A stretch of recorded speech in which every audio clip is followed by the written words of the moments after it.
ನಮಸ್ಕಾರ. ಉತ್ತರ Karnataka ನ್ಯೂಸ್ನ morning news round ಅಪ್ಗೆ ಸ್ವಾಗತ. ನಾನು ಹನುಮಂತ್ ದೇಶ್ಮುಖ್. ಬನ್ನಿ ಕ್ವಿಕ್ ಆಗಿ ನೋಡೋಣ ಈ ಕ್ಷಣದ ಪ್ರಮುಖ ಸುದ್ದಿಗಳನ್ನು.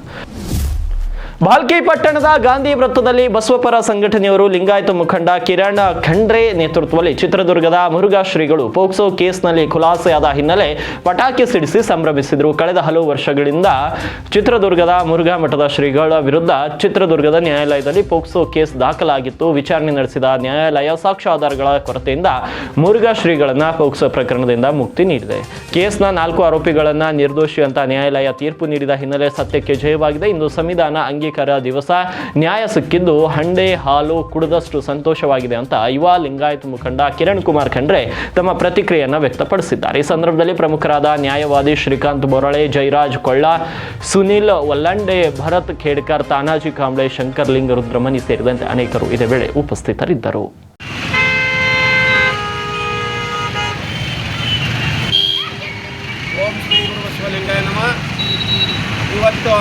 ಇವತ್ತಿನ 26ನೇ ತಾರೀಕು ನವೆಂಬರು. ಇವತ್ತು ರಾಷ್ಟ್ರೀಯ ಸಂವಿಧಾನ ದಿನಾಚರಣೆಯನ್ನು ಮಾಡ್ತಾ ಇದ್ದೇವೆ. ಇವತ್ತೇ 3 ವರ್ಷಗಳ ಕೆಳಗಡೆ ನಮ್ಮ ಚಿತ್ರದುರ್ಗದ ಮುರುಘಾ ಶರಣರ ಮೇಲೆ ಪೋಕ್ಸೋ ಕೇಸ್ ಒಂದು ದಾಖಲೆಯಾಗಿತ್ತು. ಆ ದಾಖಲೆಯಾಗಿದ್ದ ಇಡೀ ಲಿಂಗಾಯತ ಸಮಾಜಕ್ಕೆ ಒಂದು ತುಂಬಲಾರಂಥ ನೋವು ಸ್ಥಿತಿಯಲ್ಲಿ ಗಂಭೀರತೆಯ ಒಳಗಾಗಿದ್ದೇವೆ. ನಾವು ಶ್ರೀಗಳಿಗೆ ನಾವು ಸಂಪರ್ಕ ಮಾಡಿದ್ದಾಗ ಅವರು ದೃಢ ಸಂಕಲ್ಪವಾಗಿ ಹೇಳಿದ್ದರು, ನಾನು ನಿರಪರಾಧಿಯಾಗಿದ್ದೇನೆ, ಈ ಭಾರತ ದೇಶದ ಸಂವಿಧಾನಿಕ ಗೌರವವನ್ನು ಕೊಟ್ಟು ನಾನು ಶರಣಾರ್ಥನಾಗುತ್ತೇನೆ ಅಂತ ಹೇಳಿ ಇವತ್ತು ಏನು ಚಿತ್ರದುರ್ಗದ ನ್ಯಾಯಾಲಯವನ್ನು ತೀರ್ಪನ್ನು ಕೊಟ್ಟಿದೆ. ಕನ್ನಡ ರಾಜ್ಯೋತ್ಸವದ ಅಂಗವಾಗಿ ಕನ್ನಡ ಸಾಹಿತ್ಯ ಪರಿಷತ್ ಬೀದರ್ ಜಿಲ್ಲಾ ಘಟಕ ಮತ್ತು ಸಮರ್ಥ ಸೇವಾ ಸಂಸ್ಥೆ ಅಡಿಯಲ್ಲಿ ಬೀದರ್ ನಗರದ ಕರ್ನಾಟಕ ಫಾರ್ಮಸಿ ಕಾಲೇಜಿನ ಆವರಣದಲ್ಲಿ ಹಮ್ಮಿಕೊಂಡಿದ್ದ ಬೀದರ್ನ ಸಾಂಸ್ಕೃತಿಕ ಉತ್ಸವ ಅದ್ದೂರಿಯಾಗಿ ಜರುಗಿತು. ಕಾರ್ಯಕ್ರಮದಲ್ಲಿ ಖ್ಯಾತ ಗಾಯಕರಾದ ವಿಜಯ್ ಪ್ರಕಾಶ್ ಹಾಗೂ ಅವರ ತಂಡದ ಹಾಡುಗಳಿಗೆ ಹುಚ್ಚೆದ್ದು ಕುಣಿದಿದ್ರು ಬೀದರ್ ಮಂದಿ. ಇನ್ನು ವಿಪಿ ಗಾನ ಲಹರಿಗೆ ಬೀದರ್ ಜನ ಫಿದಾ ಆದರು. ಇನ್ನು ಜನಪ್ರಿಯ ನಿರೂಪಕಿ ಅನುಶ್ರೀ ಅವರನ್ನ ನೋಡಬೇಕೆಂದು ಸೇರಿದ ಜನರು ನೆಚ್ಚಿನ ನಿರೂಪಕಿಯ ನಿರೂಪಣೆಯನ್ನ ಕಂಡು ಹರ್ಷ. ಇನ್ನು ಚಿತ್ರನಟಿ ಅಮೂಲ್ಯ ಅವರು ತಮ್ಮ ಚೆಲುವಿನ ಚಿತ್ತಾರದ ಡೈಲಾಗ್ ಮೂಲಕ ಪಡ್ಡೆ ಹುಡುಗರ ಮನಸ್ಸು ಕದರು. ಇನ್ನು ಕಾರ್ಯಕ್ರಮದಲ್ಲಿ ಆಯೋಜಕರ ನಿರೀಕ್ಷೆಗೂ ಮೀರಿ ಸೇರಿದ ಪ್ರೇಕ್ಷಕರು ತಮ್ಮ ನೆಚ್ಚಿನ ಸೆಲೆಬ್ರಿಟಿಗಳನ್ನ ಕಂಡು ಖುಷಿ ಪಟ್ಟರು.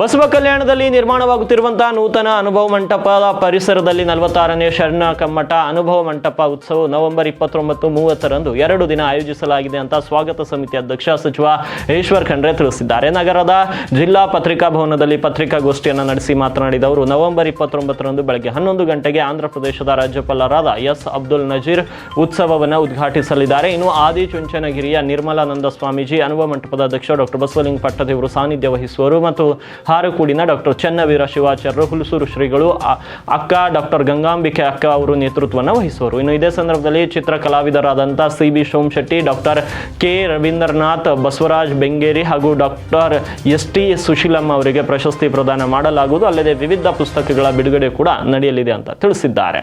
ಇದರ ಉದ್ಘಾಟನೆ ಇವತ್ತು 29 ನವೆಂಬರ್ 2025ರಂದು ಇವತ್ತು ಮೊದಲು ಶಟಲ್ಸರ ಧ್ವಜಾರೋಹಣ ಆಗ್ತದೆ.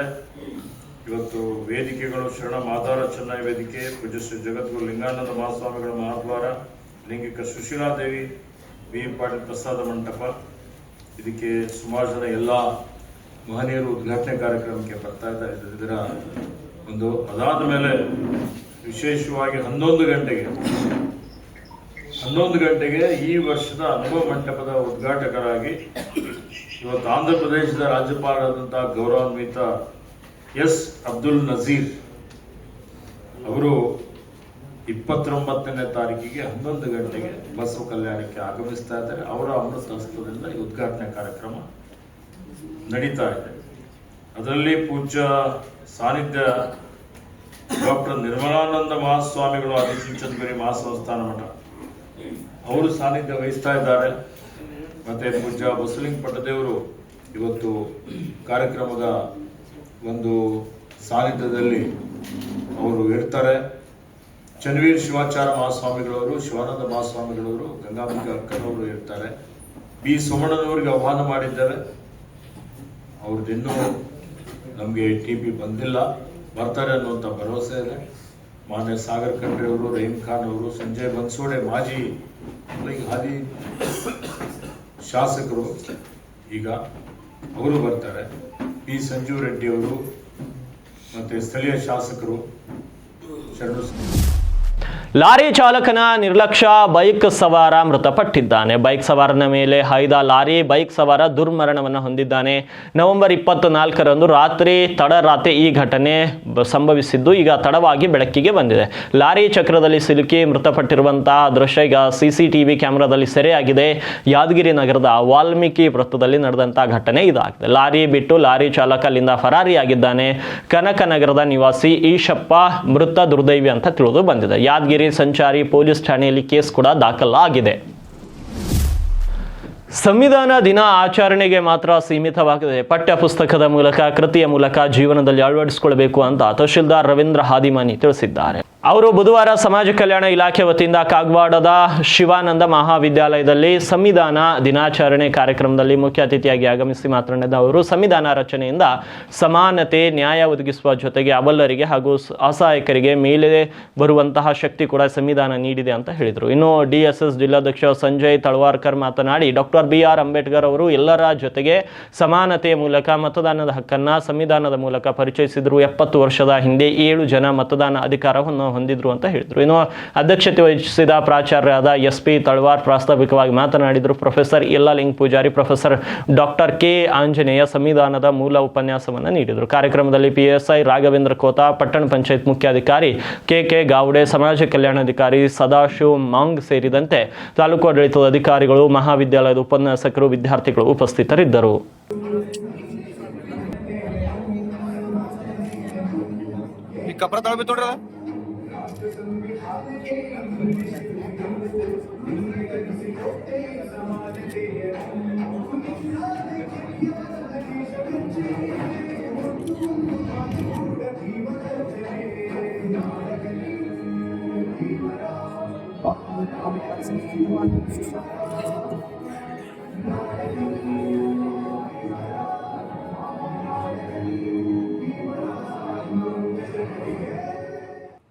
ಈ ಸಂವಿಧಾನವನ್ನ ಇವತ್ತು ಪಠ್ಯ ಪುಸ್ತಕಗಳಲ್ಲಿ ಅಳವಡಿಸಿಕೊಂಡು ಅದನ್ನ ಓದ್ತಾ ಅದನ್ನ ಕೃತಿಯಲ್ಲಿ ಕೆಲಸದಲ್ಲಿ ಅದನ್ನ ಅಳವಡಿಸಿಕೊಂಡು ಬಂದ್ರೆ ನಮ್ಗೆ ಅದು ಸಾರ್ಥಕತೆ ಬೇಕಾಗ್ತಕ್ಕಂಥದ್ದು. ಈ ಸಂವಿಧಾನವನ್ನ ಯಾಕೆ ರಚನೆ ಮಾಡಿದರು? ಈ ಹಿಂದೆ ಆಗಿರ್ತಕ್ಕಂತಹ ಸಮಸ್ಯೆಗಳು, ತಪ್ಪುಗಳು, ತೊಂದರೆಗಳು ಏನಾಗಿತ್ತು ಅವೆಲ್ಲವನ್ನ ಪರಿಹರಿಸಿಕೊಂಡು ಎಲ್ಲರಿಗೂ ಸಮಾನತೆ, ಸಾಮಾಜಿಕ ನ್ಯಾಯ ಅದು ಸಿಗಲಿ ಅಂತೇಳಿ ಮಾಡಿರ್ತಕ್ಕಂತಹ ಒಂದು ಪುಸ್ತಕ ಅನ್ನೋದಕ್ಕಿಂತಲೂ ನಮ್ಮ ಜೀವನವನ್ನ ಯಾವ ರೀತಿಯಾಗಿ ನಡೆಸಬೇಕು ಅಂತ ಹೇಳೋದೇ ಸಂವಿಧಾನ. ಇದರಲ್ಲಿ ಸರಿ ಮಾಡಿದಕ್ಕೆ ಪ್ರೋತ್ಸಾಹನೂ ಇದೆ, ತಪ್ಪು ಮಾಡಿದಕ್ಕೆ ಶಿಕ್ಷಣವೂ ಇದೆ. ಹಾಗಾಗಿ ತಪ್ಪು ಮಾಡಬಾರ್ದು ಅನ್ನೋದಕ್ಕನ್ನ ಏನಿರ್ತಲ್ಲ ನಾವು ಅದನ್ನು ಓದಬೇಕು, ತಿಳ್ಕೋಬೇಕು, ಅಳವಡಿಸ್ಕೊಳ್ಬೇಕು. ಸಂವಿಧಾನ ಅಂದ್ರ ನನ್ನ ಪ್ರಕಾರ ರಾಜ್ಯ ಕಾಂಗ್ರೆಸ್ನಲ್ಲಿ CM ಸ್ಥಾನದ ಕುರಿತು ಬಣ ರಾಜಕೀಯ ಹಾಗೂ ಸಂಪುಟ ಸಚಿವ ಆಕಾಂಕ್ಷಿಗಳ ಅಬ್ಬರ ಇದೀಗ ಕ್ಲೈಮ್ಯಾಕ್ಸ್ ಹಂತಕ್ಕೆ ಬಂದು ನಿಂತಿದೆ.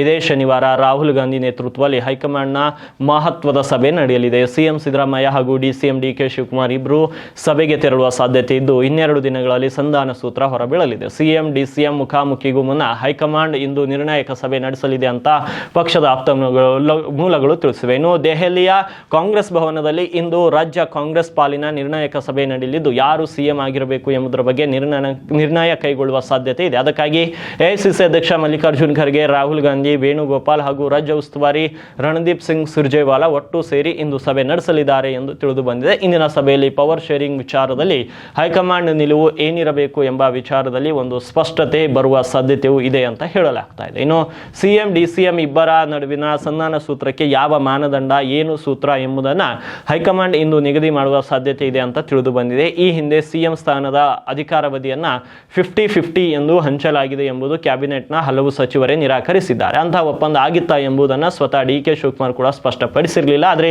ಡಿ.ಕೆ. ಶಿವಕುಮಾರ್ ಬಣದವರು ಅಧಿಕಾರಕ್ಕಾಗಿ ಒತ್ತಡ ತಂತ್ರದ ಮೊರೆ ಹೋಗಿದ್ರು. ಪ್ರತಿಯಾಗಿ ಸಿದ್ದರಾಮಯ್ಯ ಬಣದವರು ಕೂಡ ಡಿನ್ನರ್ ಮೀಟಿಂಗ್ ಇತ್ಯಾದಿಯನ್ನು ನಡೆಸಿದ್ರು. ನಿನ್ನೆ ದೆಹಲಿಯಿಂದ ಬೆಂಗಳೂರಿಗೆ ಗುರುವಾರ ಮಲ್ಲಿಕಾರ್ಜುನ್ ಖರ್ಗೆಗೆ ರಾಹುಲ್ ಗಾಂಧಿ ದೂರವಾಣಿ ಕರೆ ಮಾಡಿ ಸುಮಾರು 20 ನಿಮಿಷಗಳ ಕಾಲ ಚರ್ಚೆ ನಡೆಸಿದ್ದಾರೆ. ಅಲ್ಲದೆ ಇಂದು ಗುರುವಾರ ಬೆಂಗಳೂರಿನಿಂದ ಮತ್ತೆ ದೆಹಲಿಗೆ ಖರ್ಗೆ ಹೋಗಲಿದ್ದು ರಾಹುಲ್ ಗಾಂಧಿ, ವೇಣುಗೋಪಾಲ್, ಸುರ್ಜೇವಾಲಾ ಸಂಜೆ ಹೈ ವೋಲ್ಟೇಜ್ ಮೀಟಿಂಗ್ ನಡೆಸಲಿದ್ದಾರೆ. ಅಯೋಧ್ಯೆಯ ರಾಮ ಮಂದಿರದ ಮೇಲೆ ಪವಿತ್ರ ಧ್ವಜಾರೋಹಣವನ್ನು ಟೀಕಿಸಿದ ಪಾಕಿಸ್ತಾನದ ಹೇಳಿಕೆಯನ್ನ ಭಾರತ ಬುಧವಾರ ತೀವ್ರವಾಗಿ ಖಂಡಿಸಿದೆ. ವಿದೇಶಾಂಗ ಸಚಿವಾಲಯದ ವಕ್ತಾರ ರಣಧೀರ್ ಜೈಸ್ವಾಲ್ ಪಾಕಿಸ್ತಾನಕ್ಕೆ ಇತರರಿಗೆ ಪಾಠ ಹೇಳುವ ನೈತಿಕ ಸ್ಥಾನವಿಲ್ಲ ಎಂದು ಹೇಳಿದ್ದಾರೆ. ಪಾಕಿಸ್ತಾನದ ಮತಾಂಧತೆ, ದಮನ ಮತ್ತು ಅಲ್ಪಸಂಖ್ಯಾತರ ಮೇಲೆ ನಡೆಯುತ್ತಿರುವ ದೌರ್ಜನ್ಯದ ಕುರಿತು ಅವರು ಮಾತನಾಡಿದರು. ಪಾಕಿಸ್ತಾನವು ಇತರರಿಗೆ ಉಪನ್ಯಾಸ ನೀಡುವ ನೈತಿಕತೆಯನ್ನು ಹೊಂದಿಲ್ಲ ಅಂತ ಜೈಸ್ವಾಲ್ ಹೇಳಿದ್ದಾರೆ. ಮಂಗಳವಾರ ಪಾಕಿಸ್ತಾನದ ವಿದೇಶಾಂಗ ಸಚಿವಾಲಯ ಬಿಡುಗಡೆ ಮಾಡಿದ ಅಧಿಕೃತ ಹೇಳಿಕೆಯನ್ನು ಧ್ವಜಾರೋಹಣದ ಬಗ್ಗೆ ಪೋಸ್ಟ್ ಮಾಡಿದ್ದು ಇಸ್ಲಾಮೋಫೋಬಿಯಾ ಮತ್ತು ಪರಂಪರೆಯ ಅಪವಿತ್ರತೆಯ ಉದಾಹರಣೆ ಎಂದು ಕರೆದಿತ್ತು. ಅಷ್ಟೇ ಅಲ್ಲದೆ ಡಿಸೆಂಬರ್ 6, 1992ರಂದು ಬಾಬರಿ ಮಸೀದಿ ಧ್ವಂಸವನ್ನು ಉಲ್ಲೇಖಿಸಿತು. ರಾಮ ಮಂದಿರ ನಿರ್ಮಾಣಕ್ಕೆ ಅವಕಾಶ ನೀಡಿದ ಸರ್ಕಾರ ಮತ್ತು ನ್ಯಾಯಾಂಗದ ವಿರುದ್ಧ ಪಾಕಿಸ್ತಾನ ಆಕ್ಷೇಪಣೆಯನ್ನು ವ್ಯಕ್ತಪಡಿಸಿತ್ತು. ಭಾರತದಲ್ಲಿ ಅಲ್ಪಸಂಖ್ಯಾತರಿಗೆ ಅನ್ಯಾಯವಾಗುತ್ತಿದೆ ಅಂತ ಉಲ್ಲೇಖಿಸಿತು. ಬಿಜೆಪಿ ಕೂಡ ಪಾಕಿಸ್ತಾನದ ಹೇಳಿಕೆಗಳನ್ನು ತರಾಟೆಗೆ ತೆಗೆದುಕೊಂಡಿದೆ. ಬಿಜೆಪಿ ವಕ್ತಾರ ಶೆಹಜಾದ್ ಪೂನಾವಾಲಾ ಪಾಕಿಸ್ತಾನದ ಈ ಮಾತುಗಳು ಒಸಾಮಾ ಬಿನ್ ಲಾಡೆನ್ ಜಾಗತಿಕ ಶಾಂತಿಯ ಬಗ್ಗೆ ಮಾತನಾಡಿದರೆ ಹೇಗಿರುತ್ತೋ ಹಾಗೆ ಕಾಣುತ್ತಿದೆ ಅಂತ ವ್ಯಂಗ್ಯವಾಡಿದರು. ಮಾನವ ಹಕ್ಕುಗಳು ಅಥವಾ ಅಲ್ಪಸಂಖ್ಯಾತರ ಬಗ್ಗೆ ಪಾಕಿಸ್ತಾನದ ಯಾರಿಗೂ ಪಾಠ ಹೇಳುವ ನೈತಿಕತೆಯನ್ನು ಕಳೆದುಕೊಂಡಿದೆ ಅಂತ ಕಿಡಿಕಾರಿದ್ದಾರೆ. ರಾಜ್ಯದಲ್ಲಿ ಹಿಂಗಾರು ಮಳೆ ಅಬ್ಬರ ಕಡಿಮೆಯಾಗಿದ್ದು ಎಲ್ಲ ಜಿಲ್ಲೆಗಳಲ್ಲಿಯೂ ಕೂಡ ಒಣ ಹವೆ ಕಂಡು ಬರುತ್ತಿದೆ. ಅದೇ ರೀತಿ ಇಂದು ನವೆಂಬರ್ 27ರಂದು ಕೂಡ ರಾಜ್ಯದಲ್ಲಿ ಬಹುತೇಕ ಕಡೆ ಒಣ ಹವೆ ಸ್ಥಿತಿ ಕಂಡು ಬರಲಿದೆ ಅಂತ ಹವಾಮಾನ ಇಲಾಖೆ ಮಾಹಿತಿ ನೀಡಿದೆ. ಬೆಂಗಳೂರು ಮತ್ತು ಸುತ್ತಮುತ್ತಲಿನ ಪ್ರದೇಶಗಳಲ್ಲಿ ಮುಂದಿನ 24 ಗಂಟೆಗಳವರೆಗೆ ಸಾಮಾನ್ಯವಾಗಿ ಮೋಡ ಕವಿದ ವಾತಾವರಣ ಇರಲಿದ್ದು ಕೆಲವು ಪ್ರದೇಶಗಳಲ್ಲಿ ಬೆಳಗಿನ ಜಾವ ಮಂಜು ಬೀಳುವ ಸಾಧ್ಯತೆ ಹೆಚ್ಚಿದೆ. ಗರಿಷ್ಠ ಮತ್ತು ಕನಿಷ್ಠ ತಾಪಮಾನಗಳು ಕ್ರಮವಾಗಿ 28 ಡಿಗ್ರಿ ಸೆಲ್ಸಿಯಸ್ ಮತ್ತು 18 ಡಿಗ್ರಿ ಸೆಲ್ಸಿಯಸ್ ಇರುವ ಸಾಧ್ಯತೆ ಇದೆ. ಇನ್ನು ನವೆಂಬರ್ 27ರಿಂದ 28ರವರೆಗೆ ಕರಾವಳಿ, ಉತ್ತರ ಒಳನಾಡು ಜಿಲ್ಲೆಗಳಲ್ಲಿ ಒಣ ಹವೆ ಇರುವ ಸಾಧ್ಯತೆ ಇದೆ. ನವೆಂಬರ್ 29ರಂದು ಕರಾವಳಿ ಮತ್ತು ಉತ್ತರ ಒಳನಾಡಿನ ಎಲ್ಲ ಜಿಲ್ಲೆಗಳಲ್ಲಿ ಒಣ ಹವೆ ಇರುವ ಸಾಧ್ಯತೆ ಇದೆ. ಹಾಗೆಯೇ ದಕ್ಷಿಣ ಒಳನಾಡಿನ ಕೋಲಾರ, ಚಿಕ್ಕಬಳ್ಳಾಪುರ, ಬೆಂಗಳೂರು ಗ್ರಾಮಾಂತರ, ಬೆಂಗಳೂರು ನಗರ, ರಾಮನಗರ, ಚಾಮರಾಜನಗರ ಜಿಲ್ಲೆಗಳಲ್ಲಿ 1 ಅಥವಾ 2 ಸ್ಥಳಗಳಲ್ಲಿ ಹಗುರದಿಂದ ಸಾಧಾರಣ ಮಳೆಯಾಗುವ ಸಾಧ್ಯತೆ ಇದೆ. ಬಳ್ಳಾರಿ, ಚಿಕ್ಕಮಗಳೂರು, ಚಿತ್ರದುರ್ಗ, ದಾವಣಗೆರೆ, ಹಾಸನ, ಕೊಡಗು, ಮಂಡ್ಯ, ಮೈಸೂರು, ಶಿವಮೊಗ್ಗ, ತುಮಕೂರು ಮತ್ತು ವಿಜಯನಗರ ಜಿಲ್ಲೆಗಳಲ್ಲಿ ಒಣ ಹವೆ ಇರುವ ಸಾಧ್ಯತೆ ಇದೆ. ಇನ್ನು ರಾಜ್ಯದ ಸಮತಟ್ಟಾದ ಪ್ರದೇಶಗಳಲ್ಲಿ ಬುಧವಾರ ಮುಂಜಾನೆ ಬೀದರ್ ಮತ್ತು ವಿಜಯಪುರದಲ್ಲಿ ಅತಿ ಕನಿಷ್ಠ ಉಷ್ಣಾಂಶ ಅಂದರೆ 14 ಡಿಗ್ರಿ ಸೆಲ್ಸಿಯಸ್ ದಾಖಲಾಗಿತ್ತು. ಇನ್ನು ಮುಂದಿನ 2 ದಿನಗಳವರೆಗೆ ಕನಿಷ್ಠ ತಾಪಮಾನದಲ್ಲಿ ಗಮನಾರ್ಹ ಬದಲಾವಣೆಗಳು ಇಲ್ಲ. ಇನ್ನು ಮುಂದಿನ ದಿನಗಳಲ್ಲಿ ಕನಿಷ್ಠ ತಾಪಮಾನವು ಸಾಮಾನ್ಯಕ್ಕಿಂತ ಕಡಿಮೆ ಇರುವ ಸಾಧ್ಯತೆ ಕೂಡ ಇದೆ ಅಂತ ಹವಾಮಾನ ಇಲಾಖೆ ತಿಳಿಸಿದೆ. ಅಮೆರಿಕದಲ್ಲಿ ಗುಂಡಿನ ದಾಳಿ ಮುಂದುವರೆದಿದೆ. ಶ್ವೇತಭವನದ ಬಳಿ ಗುಂಡಿನ ದಾಳಿ ನಡೆದಿದ್ದು ಘಟನೆಯಲ್ಲಿ 2 ನ್ಯಾಷನಲ್ ಗಾರ್ಡ್ಗಳಿಗೆ ಗಾಯಗಳಾಗಿವೆ. ಮೆಟ್ರೋಪಾಲಿಟನ್ ಪೊಲೀಸ್ ಜೆಫ್ ಕ್ಯಾರಲ್ ಮಾತನಾಡಿ, ನ್ಯಾಷನಲ್ ಗಾರ್ಡ್ ಪಡೆಗಳು ಗಸ್ತು ತಿರುಗುತ್ತಿದ್ದಾಗ ದಾಳಿಕೋರರ ಒಂದು ಮೂಲೆಯಲ್ಲಿ ಬಂದು ಹೊಂಚು ಹಾಕಿ ಕೂತಿದ್ದ. ಗುಂಡಿನ ದಾಳಿಯ ನಂತರ ಇತರ ಗಾರ್ಡ್ ಸದಸ್ಯರು ಸುತ್ತುವರೆದು ವ್ಯಕ್ತಿಯನ್ನು ಬಂಧಿಸುವಲ್ಲಿ ಯಶಸ್ವಿಯಾಗಿದ್ದಾರೆ. ಪ್ರಸ್ತುತ ಆತನನ್ನು ವಿಚಾರಣೆ ನಡೆಸಲಾಗ್ತಾ ಇದೆ. ಗಾರ್ಡ್ಗಳು ಗಂಭೀರ ಸ್ಥಿತಿಯಲ್ಲಿದ್ದು ಕೂಡಲೇ ಆಸ್ಪತ್ರೆಗೆ ದಾಖಲಿಸಲಾಗಿದೆ. ಎಫ್ಬಿಐ ನಿರ್ದೇಶಕ ಆಕಾಶ್ ಪಟೇಲ್ ಮತ್ತು ವಾಷಿಂಗ್ಟನ್ ಮೇಯರ್ ಮುರಿಯಲ್ ಬೌಸರ್ ತಿಳಿಸಿದ್ದಾರೆ. ಅಧ್ಯಕ್ಷ ಟ್ರಂಪ್ ಕೂಡ ಗುಂಡಿನ ದಾಳಿಯ ಕುರಿತು ಹೇಳಿಕೆ ನೀಡಿದ್ದು ದಾಳಿಕೋರರನ್ನು ಸುಮ್ಮನೆ ಬಿಡುವುದಿಲ್ಲ ಎಂದಿದ್ದಾರೆ. ಇವಾಗಿದ್ವು ಈ ಕ್ಷಣದ ಪ್ರಮುಖ ಸುದ್ದಿಗಳು. ಮತ್ತೆ ಭೇಟಿಯಾಗ್ತೀನಿ ಮಧ್ಯಾಹ್ನದ ನ್ಯೂಸ್ ಬುಲೆಟಿನ್ನಲ್ಲಿ.